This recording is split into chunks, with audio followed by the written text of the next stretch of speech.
नमस्ते। भाग्यश्री धर्म में आपका फिर से स्वागत है।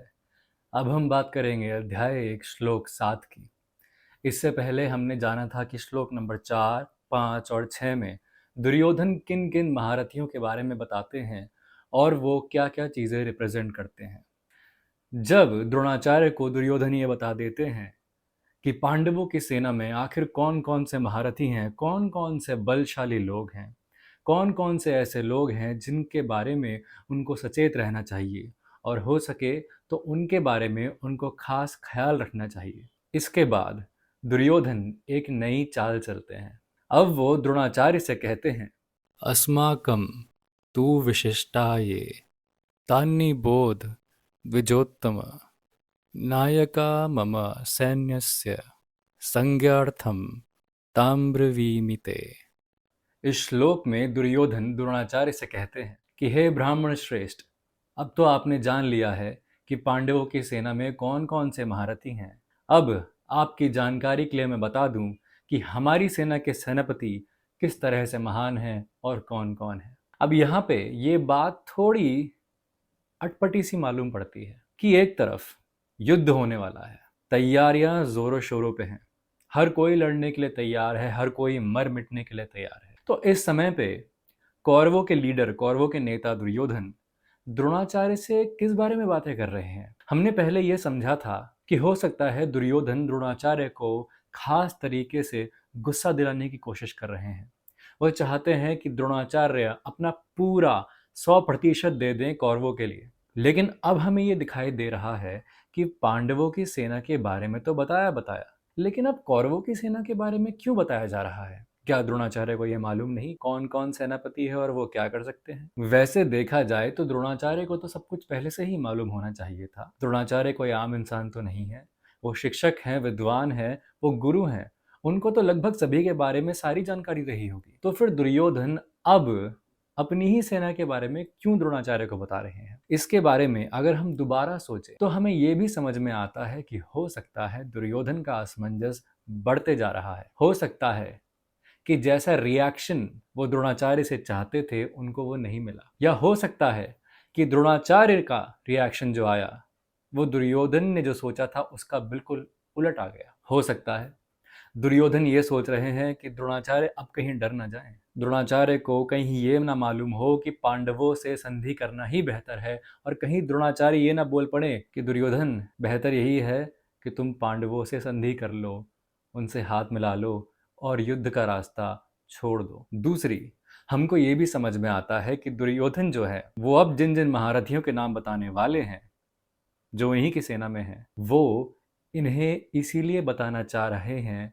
ताकि उनका आत्मविश्वास भी फिर से जागृत हो, जो थोड़ा टूट गया था पांडवों की सेना देख के। वो सिर्फ द्रोणाचार्य को नहीं सुना रहे, वो अपने आप को भी सुना रहे हैं।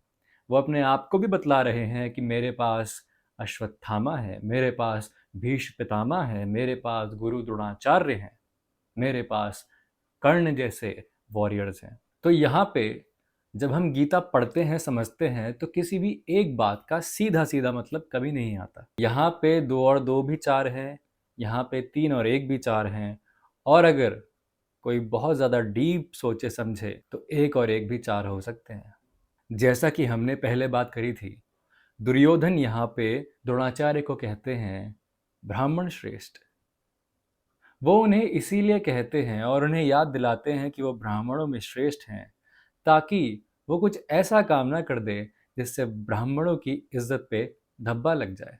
मतलब वो उन्हें एक और रीज़न देना चाह रहे हैं ताकि द्रोणाचार्य अपनी पूरी जान लगा दे कौरवों को जिताने में। यहाँ पे एक और चीज़ हमें समझ में आती है कि वैसे तो दुर्योधन बहुत बड़े कूटनीतिज्ञ हैं, बहुत बड़े राजनेता हैं, और लड़ाई कैसे लड़नी है उनको अच्छी तरह से मालूम है। फिर भी जब उनको पांडवों के बारे में पता लग गया है और कौरवों के बारे में भी वो जानते हैं, तो फिर वो गुरु द्रोणाचार्य के साथ किसी नई रणनीति के बारे में बात क्यों नहीं कर रहे? वो उनसे ये क्यों नहीं पूछ रहे कि अब उनकी व्यूह रचना देखने के बाद हमें क्या करना चाहिए? हमें ऐसे कौन से स्टेप्स लेने चाहिए जिससे हमारी हानि कम से कम हो और हम युद्ध भी जीत जाएं? यहीं पे हमें दुर्योधन की एक और चीज समझ में आती है, वो ये है दुर्योधन का घमंड। उनका आत्मविश्वास तो कम हो गया है, लेकिन उनका घमंड कम नहीं हुआ, उनका अहम कम नहीं हुआ, उनका ईगो बिल्कुल भी कम नहीं हुआ। हो सकता है कि वो सोचते हैं कि पांडवों की सेना एकदम से काफ़ी बड़ी मालूम पड़ती है और काफ़ी बलशाली दिखाई दे रही है, लेकिन वो गुरु द्रोणाचार्य से गाइडेंस नहीं मांगेंगे, उनसे सीधी तरह ये नहीं पूछेंगे कि अब क्या करना चाहिए और हमें क्या रणनीति बनानी चाहिए। नहीं, उनका घमंड इतना बड़ा है कि उस घमंड में वो अंधे हैं। वो जानते हैं कि कुछ भी हो जाए, मैं जीत जाऊंगा। और इसे आत्मविश्वास नहीं कहेंगे, इसे अंधविश्वास कहेंगे। ये उनका अंधविश्वास ही है जो उनको बार बार समझा रहा है कि कुछ भी हो जाए, जीतेंगे तो कौरव। चाहे पांडवों के साथ खुद भगवान खड़े हैं, पर जीतेंगे तो कौरव। और यही बात, यही सोच दुर्योधन को अंत में ले डूबती है और सारे कौरवों को मरवा भी देती है। अब यहाँ पे कुछ लोग ये भी कहेंगे कि द्रोणाचार्य के पास तो अपना खुद का रीजन है पांडवों से लड़ने का। अगर पांडवों के साथ द्रुपद लड़ रहे हैं तो द्रोणाचार्य और द्रुपद की तो वैसे भी नहीं बनती। तो द्रोणाचार्य तो वैसे ही कौरवों के साथ हैं, उनका तो अपना पर्सनल मोटिव है ही पांडवों से लड़ने का। लेकिन हम इस बात से थोड़ा डिफर करते हैं, इस बात को पूरी तरह मानते नहीं। क्योंकि अगर द्रोणाचार्य द्रुपद से इतना ही जलते, इतना ही रुष्ट रहते और उनको इतनी ही तकलीफ होती द्रुपद से, तो फिर वो धृष्टद्युम्न को शिक्षा क्यों देते? एक ऐसे इंसान को धनुर्विद्या क्यों सिखाते जिस इंसान का जन्म ही उन्हें मारने के लिए हुआ था? अगर आपको इस बात से रिलेटेड कोई भी चीज़ मालूम है, कोई भी ऐसी बात है जो आप हम सब से शेयर करना चाहते हैं, तो कमेंट सेक्शन में ज़रूर बताइएगा। हमें पढ़ के बहुत अच्छा लगेगा। अब हम समझ गए हैं दुर्योधन की मनोदशा जो बहुत ही खराब है।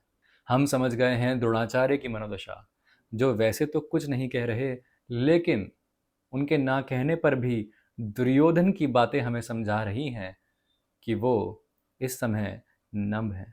वो इस समय ना तो बहुत ही खुशी के एक्सट्रीम में है, ना बहुत ही गुस्से के एक्सट्रीम में है। वो इस समय एक श्रोता है, एक लिसनर है, और इस कहानी में इस समय वो हमें ही दर्शा रहे हैं। क्योंकि अगर दुर्योधन कभी द्रोणाचार्य को बताते ही नहीं कि उनकी तरफ से कौन महावीर योद्धा हैं उनके साथ और पांडवों की तरफ से कौन बलशाली योद्धा आए हुए हैं, तो हमें भी कभी पता नहीं चलता। ना फिर संजय को पता लगता, ना धृतराष्ट्र को पता लगता। तो आप ये सोचिए कि कितनी कॉम्प्लिकेटेड और कितने अच्छे से एक एक किरदार की कॉम्प्लेक्सिटी को हम समझ सकते हैं। उसके अंदर क्या उथल पुथल हो रही है उसको हम जान सकते हैं। एक और बात हमें समझ में आती है, जितने भी किरदारों को हमने पढ़ा है अभी तक, उनकी मनोदशा समझने की कोशिश करी है, वहाँ पे हमें ये समझ में आता है कि कोई भी परफेक्ट नहीं है। दोष हर किसी में है। कोई भी एक्सट्रीमली न ब्लैक है, न एक्सट्रीमली वाइट है। यहाँ पे हर कोई असमंजस में है, हर कोई डाउट में है, और हर कोई कुछ ना कुछ जानना चाहता है, कुछ ना कुछ बताना भी चाहता है। लेकिन क्योंकि यहाँ पे युद्ध है, ऐसा माहौल बन चुका है कि किसी को भी किसी के ऊपर पूर्णतः विश्वास नहीं है। खासकर कौरवों में, कौरव एक दूसरे पर विश्वास नहीं कर रहे हैं। अब आप खुद सोचिए, जो कर्ण थे, युद्ध आते आते कर्ण को भी समझ में आ गया था कि पांडव सही हैं और कौरव गलत, लेकिन वो सिर्फ अपनी मित्रता की वजह से दुर्योधन के साथ थे और कौरवों की तरफ से लड़ रहे थे। तो ये आप समझिए कि ये कोई ब्लैक एंड वाइट स्टोरी नहीं है। हर चीज़ कहीं ना कहीं से, किसी ना किसी तरीके से रिलेटेड है, और किसने क्या कब क्यों किया इसके पीछे अनगिनत रीजंस हैं, वैरायटी ऑफ रीजंस, जो एक इंसान से कुछ करवा रही है। यहाँ पे हमें ये भी मालूम पड़ता है कि दुर्योधन पांडवों के महारथियों को कहते हैं कि वो महानता के निकट हैं, और फिर जब वो अपने महारथियों के बारे में बताते हैं तब वो उन्हें विशेष कहते हैं, एक्स्ट्राऑर्डिनरी कहते हैं, कि पांडवों के साथ हैं तो महावीर, बड़े वीर योद्धा हैं, लेकिन जो योद्धा हमारी तरफ है वो मामूली नहीं है बिल्कुल भी, वो विशेष है लड़ने की कला में। फिर उनका कोई कंपैरिजन नहीं है। और क्यों ना कहे वो ये बात, अगर भीष्म पितामह किसी के साथ खड़े हैं, भीष्म पितामह को आप किस तरह संबोधित करेंगे, उन्हें किस तरह एड्रेस करेंगे? He was extraordinary. कर्ण को आप किस तरह कहेंगे, वो भी विशेष थे। तो यहाँ पे दुर्योधन गलत नहीं कह रहे हैं। जिस तरह उन्होंने अपने महारथियों के बारे में बताना शुरू किया है वो बिल्कुल ठीक है, लेकिन पांडवों की सेना को कमज़ोर आंकना ये उनकी गलती है और यही उन्हें बहुत महंगी पड़ने वाली है। यहाँ पे अब बात करते हैं इस श्लोक की पोएटिक वैल्यू की। हम ये कह सकते हैं कि दुर्योधन जो हमारे अंदर की नेगेटिविटी, हमारे अंदर का लालच, हमारा ईगो और सत्ता की भूख अब ये बताने वाला है कि नेगेटिविटी के ऐसे कौन कौन से सैनिक हैं जो हमारी आत्मा और हमारी बुद्धि को नष्ट करने के लिए तैयार खड़े हैं। पिछले श्लोक में हमने देखा था कि पॉजिटिविटी के वॉरियर्स, हमारी आत्मा के वॉरियर्स कैसे हमारे लिए काम करते हैं और वो कौन कौन होते हैं। और अब दुर्योधन ये बताने वाले हैं कि वो कौन कौन सी वैल्यूज़ हैं, वो कौन कौन से सैनिक हैं जो हमारी बुद्धि, हमारी आत्मा को भ्रष्ट करने के लिए तैयार हैं। और वो ये भी कहते हैं ये नेगेटिविटी के वैल्यूज़ विशिष्ट हैं, विशेष हैं, एक्स्ट्राऑर्डिनरी हैं। इसके बाद अगले श्लोक में दुर्योधन गिनाएंगे उन महारथियों को जिन पर उनको पूरा भरोसा है और उनको घमंड भी है। श्लोक 7 इसी बात से खत्म होता है। अगर आपको श्लोक 7 के बारे में कुछ भी और समझ में आता है या कोई यूनिक पॉइंट है जो आप हमसे शेयर करना चाहते हैं और सबके साथ बताना चाहते हैं तो ज़रूर लिखिएगा। हम जैसा सोचते हैं उस हिसाब से गीता हमेशा के लिए एक ऑनगोइंग स्टडी है। अगर आप गीता पढ़ते हैं तो लाइफ लॉन्ग आप गीता के स्टूडेंट रहेंगे और यहाँ पे बहुत सारे लोग होंगे जिनको गीता के बारे में कुछ ना कुछ ऐसी बात ज़रूर पता होगी जिससे हम सबका कल्याण हो सकता है एक साथ। इस वीडियो को लाइक करें, सब्सक्राइब करें, अपने दोस्तों, मित्रों, परिवारजनों के साथ शेयर करें और आपके मन में कोई भी बात आती है तो हमें ज़रूर बताएं, हमसे साझा करें और गीता पढ़ते रहें और गीता के साथ साथ धर्म की राह पे चलते रहें और अपना धर्म समझें, अपना कर्म समझें और उसी राह पे चलते रहें। आशा करते हैं कि आप आगे भी हमारे साथ ऐसे ही गीता पढ़ते रहेंगे, सुनते रहेंगे, समझते रहेंगे और हमें प्रोत्साहन देते रहेंगे। धन्यवाद।